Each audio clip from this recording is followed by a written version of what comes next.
Kamala Harris is struggling in the polls, which has prompted the presidential hopeful to go on the attack. Now, there's talks of Harris even doing a lengthy sit-down with podcaster Joe Rogan, as her team seems to realise that she is running out of time to sell her message to the American people. And it might be why Harris, this week, decided to do a sit-down with Fox News. And to point out why this was such a big deal, Harris has never done a Fox interview before, and maybe she should have kept it that way. Your campaign slogan is a new way forward, and it's time to turn the page. You've been vice president for 3.5 years, so what are you turning the page from?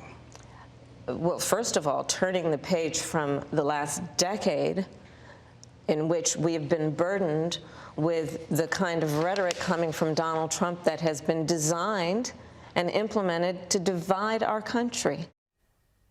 Turning the page from the previous administration. It doesn't make much sense, does it? And she also missed the opportunity to look forward and define her campaign. Instead, her answer seemed to boil down to, "I'm not Donald Trump." She also appeared to not be prepared. Now, answers on her immigration plan, they clearly lacked substance and details. Voters tell pollsters all over the country and here in Pennsylvania that immigration is one of the key issues that they're looking at this election, and specifically the influx of illegal immigrants from more than 150 countries. How many illegal immigrants would you estimate your administration has released into the country over the last 3.5 years? Well, I'm glad you raised the issue of immigration, because I agree with you. It is a topic of discussion that people want to rightly have. We have a broken immigration system that needs to be repaired. So your Homeland Security Secretary said that 85% of apprehensions. I'm not finished. We have an it's a rough estimate of 6 million people have been released. And when Harris got flustered, she resorted to fear. In her mind, Donald Trump was going to start locking up his adversaries. He has talked about locking people up because they disagree with him. This is a democracy. And in a democracy, the President of the United States, in the United States of America, should be willing to be able to handle criticism without saying he'd lock people up for doing it. Ironically, the courts and legal system have clearly been weaponised against Trump in a way which is anti-democratic. But you won't hear Harris talk about that. And my favourite moment of all in this interview is watching Harris struggle to explain why she told the biggest lie of the left, that Joe Biden was mentally fit to be in office. Let me ask you this. You told many interviewers that Joe Biden was on his game, that ran around circles on his staff. When did you first notice that President Biden's mental faculties appeared diminished? Joe Biden, I have watched from the Oval Office to the Situation Room, and he has the judgment and the experience to do exactly what he has done in making very important decisions on behalf of the American people. There were no concerns raised? Brett, Joe Biden is not on the ballot. I understand. And Donald Trump but is. You talked about it. And Donald Trump is. You didn't have any concerns? I think the American people have a concern about Donald Trump. Damien, let's bring you in. Joe Biden, he has the experiment to do what he has done. Wise words. What do you think about that interview? Well, it's classic Kamala Harris word salad. And what was different about this interview was it was with an adversarial sort of interviewer. It wasn't a softball interview.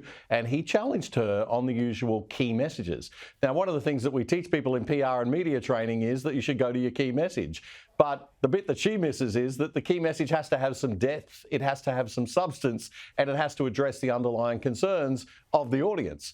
And she kept going back to this key message about Donald Trump blocking this legislation they were trying to get through on the border, which is irrelevant in the context of the fact that she had absolute power. Let's remember the Democrats had the House, they had Congress, they had the Senate as well, they had the executive. There was nothing stopping her in the first 2 years of her vice presidency in driving an agenda on the border and getting stuff done.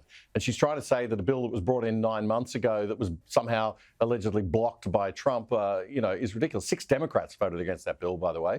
But even today, even in the second 2 years of their term when they didn't have the House majority, they still can do executive orders. The president, the vice president can write executive orders. So there's absolutely no excuse. She can't say I didn't have power to do this. And so what she was bridging to in her answer there was a lie. And Brett Baier, very rightly, was the first journalist to call her out on it. I'd like to see a lot more of that. I hope she really does do Joe Rogan. Yeah, well, that would be a phenomenal interview. I think everyone would like to see that. Damien raises a really good point about, I guess, whether someone is battle-hardened because they've done adversarial interviews, and because she hasn't done it. She was so out of her depth. She's so used to doing these 60-minute interviews, Sophie, where clearly there are people that are on her side. They're not going to push back, and she's not used to that then. Whereas, say, JD Vance, he gets it every single time he goes and holds a press conference. It's water off a duck's back. He gets smashed so often by the media that he is battle-hardened. And I think that's a huge mistake politicians make when they hide themselves. They make themselves ill-equipped.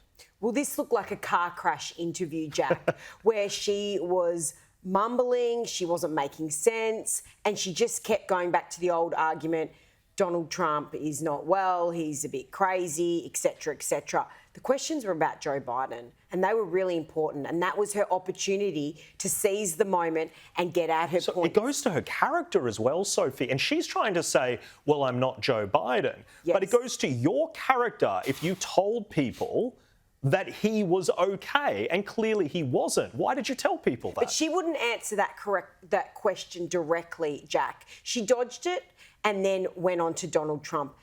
Americans are not stupid. Now, she did that interview to try and persuade people who are Republican voters to vote for her, and also capture that group of Americans who are undecided. And I think she came out far worse off. Yeah, I mean, Damien, would you agree with that? Do you think that people would be less likely or more likely to vote for her after watching that? Well, look, I think the media is so partisan in America that I wonder how many swinging voters actually would be watching Fox and thinking about, changing their vote as a result of that interview. But there's probably a few, and I can understand the strategy of wanting to do that and step into the lion's den, mainly because it'll spread on social media and go through other channels as well. So yeah, I mean, it's not a bad strategy if you can pull it off and if you've got something to say. But if your only answer is I'm not Joe Biden and I'm not Donald Trump, and you don't have a message that is, well, who are you? What are you? What do you stand for? It leaves people to think, well, I could be anything you want me to be, boys and girls. Just make me president, please. And that's not what people are looking for in a leader. With Trump, I mean, he may not be that articulate, right? He's not probably as grammatically correct. He waffles, he rambles, he goes off on tangents all the time, and he lies by hyperbole and exaggeration. But you get a sense you know what you're buying, right? You know that what Donald Trump stands for, what his policies are going to be, and that's what the public want. They want that sense of confidence in knowing what the product is that they're voting for and what they're going to get at the end of the day. And with Kamala Harris, you just don't know. Yeah, it's a good point. She spent a big chunk of the interview denying positions she'd had just 5 years ago by saying, well, that was 5 years ago. 5 years isn't that long with dramatic policy shifts.